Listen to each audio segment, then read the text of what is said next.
बड़ी खबर आ रही है, अपडेट। राहुल गांधी का गृह मंत्री अमित शाह को पत्र है। छात्रों पर कार्रवाई को लेकर यह पत्र उन्होंने लिखा है। राहुल गांधी ने कहा है कि कार्रवाई के लिए जवाबदेही तय की जाए। उन्होंने अपने पत्र में पूछा है कि छात्रों के खिलाफ पैलेट गन समेत घातक बल प्रयोग की मंजूरी उन्होंने दी थी, अगर नहीं तो किसने दी थी। सादे कपड़ों में छात्रों को पीटने वाले वहां जो लोग थे वो कौन थे।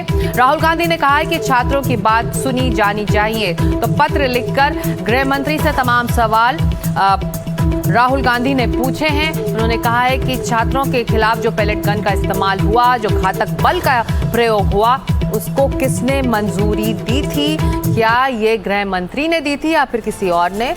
अगर किसी और ने दी थी तो इसकी जानकारी दी जाए। कनिका इसी मुद्दे पर जुड़ रही है हमारे साथ। चलते सीधे कनिका के पास। कनिका, ये सत्र से पहले कल एक बार फिर संसद का सत्र शुरू होने वाला है। पिछले एक हफ्ते में कोई कामकाज, कोई कार्रवाई नहीं हुई। एक तरह से लग रहा है कि राहुल गांधी ने कल क्या होने वाला है उसकी पृष्ठभूमि इस पत्र के जरिए दे दी है सभी को।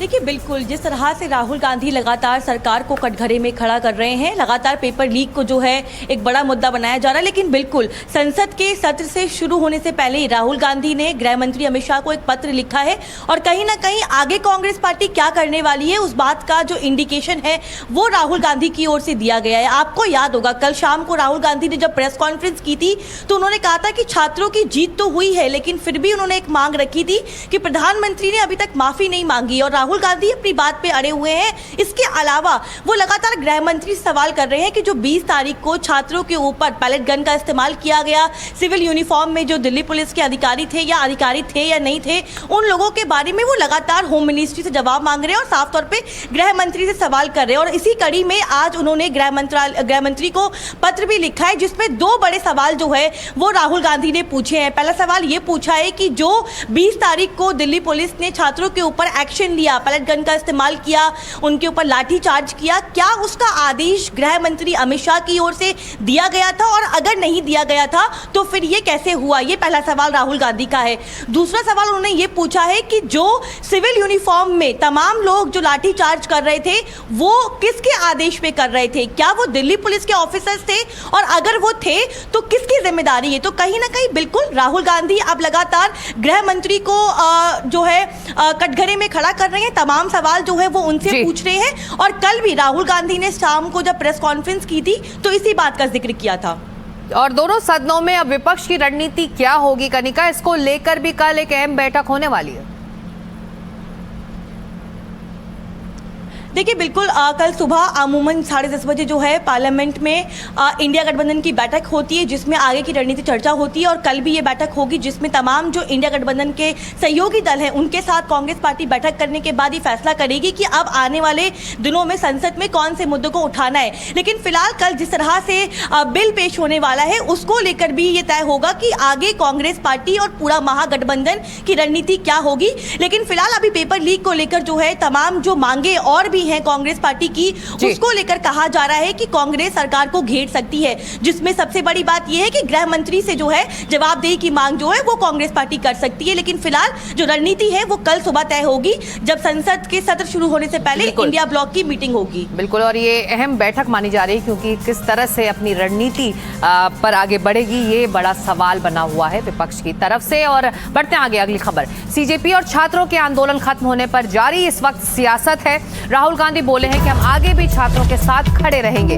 अखिलेश यादव कह रहे हैं कि युवाओं और छात्रों की जीत है, इनकलाब का नारा देने वालों की जीत है, कह रहे हैं अखिलेश यादव। तो कल संसद में बिल है और इसको लेकर क्या रणनीति अब विपक्ष अपनाता है उस पर सभी की निगाह होगी। युवाओं की जीत है, जो नई पीढ़ी के लोग अपनी मांग को लेकर के आए उसकी जीत है। सरकार को झुकना ही था, सरकार को अंततः झुकना ही था। इतना बड़ा आंदोलन हुआ है, लोग सड़कों पे आए पूरे देश। भविष्य में सरकारें वो बने जो शिक्षा और परीक्षा और भविष्य नौजवानों का सुधारें। हमारी इश्यूज लॉन्ग स्टैंडिंग इश्यूज हैं और हमारा तो नहीं रुकेगा। हम इश्यूज रेज कर रहे हैं और उसको हम करते जाएंगे। मैं अंत में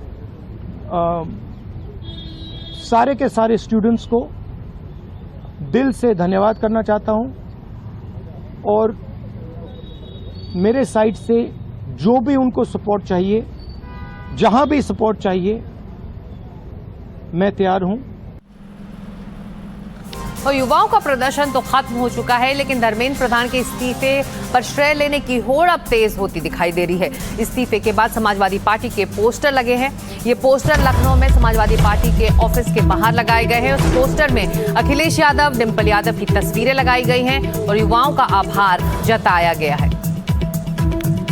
देखिए, ये तस्वीर है, विशेष आभार जताया गया है, तो श्रेय लेने की होड़ दिखाई दे रही है। धन्यवाद पत्र है, युवाओं की हुंकार के नाम से ये पोस्टर्स तमाम लगाए गए हैं समाजवादी पार्टी के दफ्तर के बाहर। और एक तरह से कहा जा रहा है कि कैसे इस पूरे मामले में होड़ लेने की कोशिश है और सियासत इसको लेकर भी गर्म हो रही है। इस्तीफे का श्रेय लेने की जो सियासत है वो भी अब तेज होती दिखाई दे रही है।